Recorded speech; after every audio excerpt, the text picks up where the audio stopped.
Success in marketing strategies is evident at World Travel Market, as stated by both Chief Secretary Farley Augustine and the Secretary of Tourism, Culture, Antiquities and Transportation, Tashia Burris. Today marked day 2 of World Travel Market in London, England, and they had positive views to share regarding the growing number of international arrivals to the destination.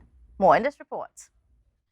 After promoting Tobago to various international publications at last year's World Travel Market, Secretary of Tourism, Culture, Antiquities and Transportation, Tashia Burris, announced the inclusion of material in a spread of a popular magazine. Recently, we just had a meeting with Food and Travel magazine, and they have done a 12-page spread on Tobago and on our indigenous cuisine and some of the familiar faces that we have known cooks the best food and makes the best sweets, and have highlighted a number of the accommodations on the island. As they continue to meet with significant players in the tourism industry, Chief Secretary Farley Augustine cautioned Tobagonians to not anticipate immediate results from their endeavors, particularly concerning securing airlift. You don't do the work today for tomorrow.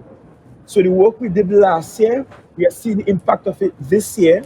And when we started BA is indicating that they're seeing a 20% increase year on year, and that we are pretty close to achieving 2019 figures, which is the pre-COVID figures.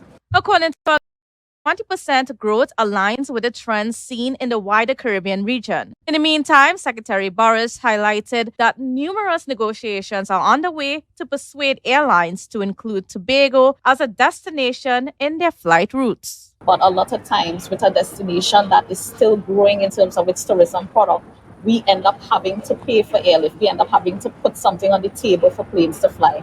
Burris pointed out that the THA must strike a balance between the demand for airlift and the capacity to fund other developmental projects and investments in Tobago. Things like airlift are very sensitive right now because the world airlift industry is going through its own shocks. Lack of planes, lack of pilots, lack of crew. However, the presence of a Caribbean Airlines desk at their booth has created opportunities for discussions about enhancing the service on the airbridge. This has left the Chief Secretary feeling optimistic about the prospect of seeing positive changes in the near future. I presented a strategy yesterday, which I think will bear some fruit, but allow me to have that conversation with the CEO, who is not here. And once that comes from the CEO is had and there is agreement, then we move quickly towards ensuring that we could remedy that. World Travel Market continues on Wednesday. Kandace Jackson, Tobago Updates, Television News.